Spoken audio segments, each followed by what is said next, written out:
Hello and welcome back to my channel, The Creative Mama. Today we are going to go over something that actually took me a very long time to learn. I did not know how to do this because I feel like I learned from a crocheting book. They probably still sell it a long time ago, many years ago. But if I can find it, I will post pictures, show an update. But I feel like this thing that I'm about to show you is something that I had to learn actually very recently. And I was honestly mind blown. I was like, oh my gosh, how did I not know this? And so now I would love to impart to you something that I think will elevate your projects.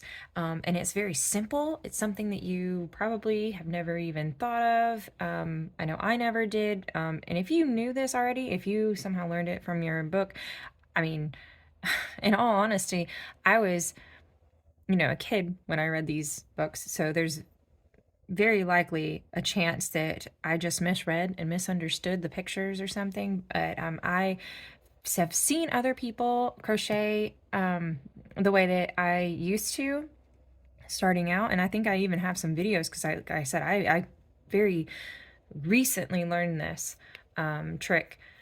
So to get into it, what we're going to do is we're going to change the way that we start our chains. And what I mean by that is I'm going to show you. So the original way we normally start a chain is it's going to be, however you normally do it, however you get it onto your hook.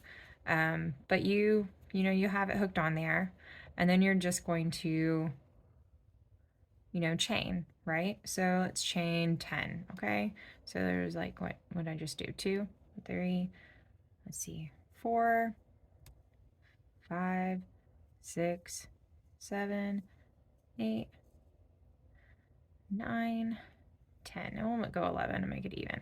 All right, so we have our pretty little chain here. And what I used to do is I would go and be like, oh yeah, crochet into this next, this right here into this chain. And we'd make this nice little, you'd be like, okay, this is the next one because this is the stitch, right? This is where we're supposed to be crocheting. And you crochet along into this next little stitch. And like I've said, I have seen videos of some other crochet tutorials where people are doing exactly what I'm showing you right now. And I don't think that there's anything necessarily wrong with it. Like I said, this is how I did this for years. I've been doing this, I've been crocheting for a long time. And since I was a kid, and I've always done it this way. This is just the way that I learned. I never thought there was anything wrong with it. And very recently, I was like, wait, there's another way to do this? Oh my gosh, why can't I get that in there? Okay, I'll do that. And I'm gonna grab that and I'm gonna pull it through.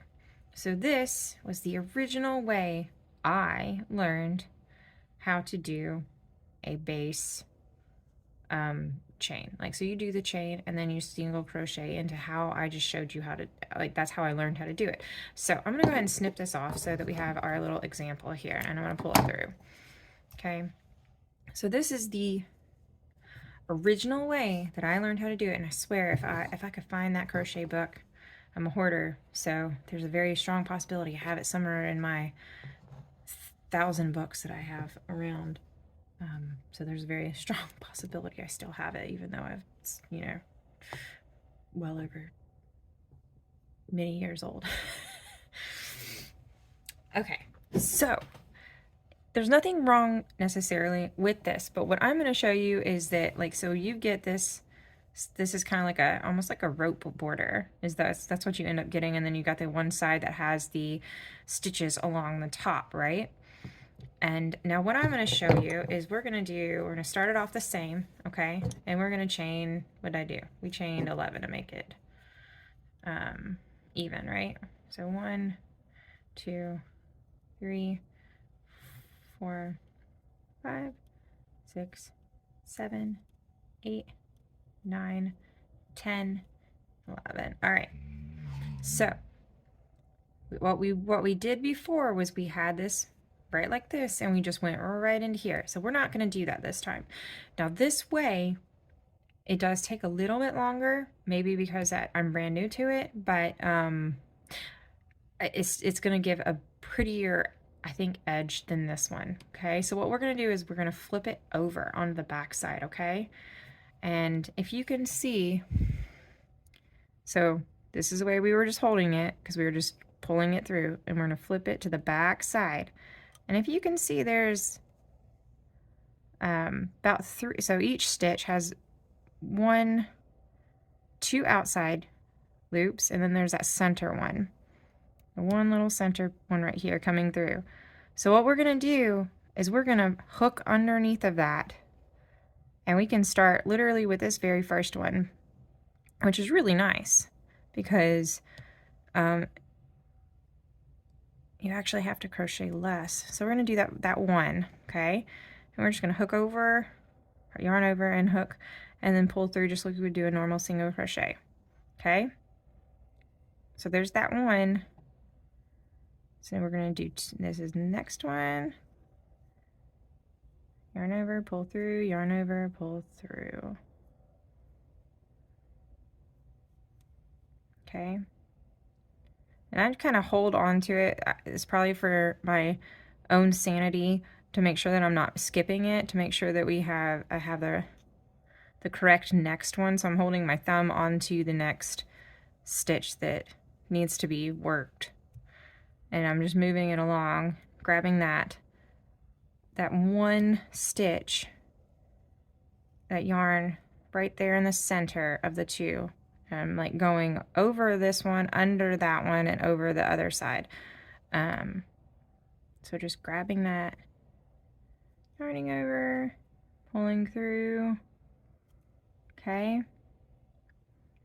And like I said, like, see, like this I feel like this is taking me a lot longer because I'm just trying to get it in there. It's not as easy to get it under that one, but I swear it's worth it. You're gonna see here in a second, it's gonna come out looking so much better, in my opinion, than the one I just did. And like I said, there's nothing necessarily wrong with that other one. It's just, I really think that this way just makes it so much more pretty. It also makes it easier if you want to, you know, do a section and then attach another section on. You're not sitting there having to strain to figure out where the stitch is, because this, you'll see, it already shows you the stitch. Like it's there, it's easy to see. And get that very last one, the chain, the original starting chain, we're gonna hook that. Remember we did 11, okay? So now if you look, this is the top, this is what we just did. That's the top. But if you flip it over, look at this. Look at that. You get a nice little border of stitches. You get, instead of this twisty little rope, okay? Instead of that twisty rope, you get actual stitches, and it almost looks exactly like this top one. Look at that. Top and bottom look the same. These might be a little bit tighter, but I mean, look at that. You get stitches on top, stitches on bottom. You can easily just go in and just, there it is, boom, there's those stitches. You don't have to, you know, count or try to, like, you know, figure out, am I actually stitching into the right one? There's a stitch, there's one, there's another one. And it's like, boom, you've got it on top and bottom. And it looks so much better than you only have, look at that, that's just a little rope. And then there's the stitches on top on this one. So, if you knew about this, you know, message me, let me know. I just found out about it. That's what I get for not trying to learn more and coming out. But, I swear I learned how to do it this way out of the books, and no one ever told me that there was another way to do it. And I found out, and I was like, wait, what? There's another way to do this? And I just saw somebody doing it and I was like, what is that? And you got like, you got a border. So when you finish something, you have a nice border on the top and the bottom. You don't have this like funky little twisty rope thing on the bottom and then a nice border of stitches on the top. You now, if you do it this way, you have a border of stitches on the bottom and a border of stitches on the top. So it's like, I feel like that even though it takes just a little bit longer to get it done, like this is hands down the better way to go. It's so much prettier. And then on top of that, like, I don't even know, I think you end up getting like, we did 11, right? So 1, 2, 3, 4, 5, 6, 7, 8, 9, 10, and then there's 11. Like you don't lose. Like normally you would chain an extra because you can't crochet back into that original stitch. You don't lose a stitch doing it this way, which I find to be very interesting. And it still stays pretty nice. Like you're not having to worry about this edge over here. Like you still get, it still comes out like pretty flat and even. Like you don't need to chain 11. I could have chained 10 and it would have been 10 even ones because we chained the extra one to be able to get into that one to then create 10 stitches. So now this one has 10, whereas this one has 11. And I just find it to be amazing. So let me know your thoughts. Comment below. You know, give me an idea what you think about this. I'm in love with it, even though it takes a little bit longer to do and it has a little bit more concentration, but maybe that's just because I'm brand new to it. But I hope you found this video helpful and let me know what y'all think. And if you haven't already, like, subscribe so that you never miss out on another video. And I hope that you have a wonderful day and happy crocheting.